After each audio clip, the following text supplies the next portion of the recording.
The murder of U.S. troops by Afghan soldiers they train and fight alongside is a growing systemic threat, according to a coalition report issued last May.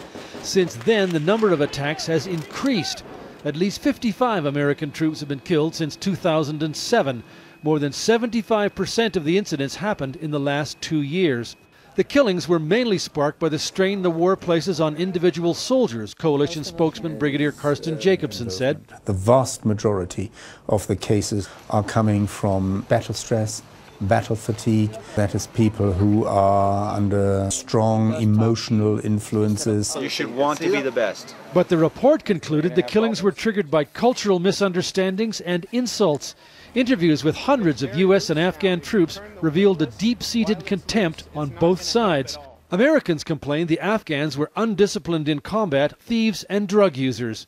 Among the comments, they are stoned all the time, some even while on patrol with us, and they are pretty much gutless in combat, we do most of the fighting. Afghans interviewed for the report were equally scathing, describing American troops as bullying and disrespectful.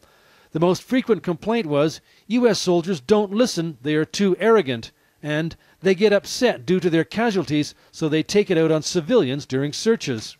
The worst point of friction, night raids on homes, has been fixed.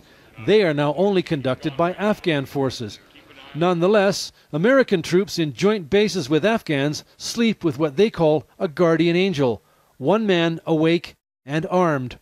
Even at training centers, no one relaxes their guard, according to Army First Lieutenant Corey Scanlon. Don't touch nothing yet. You can't be too critical, or else they'll get upset because there's a lot of honor at stake.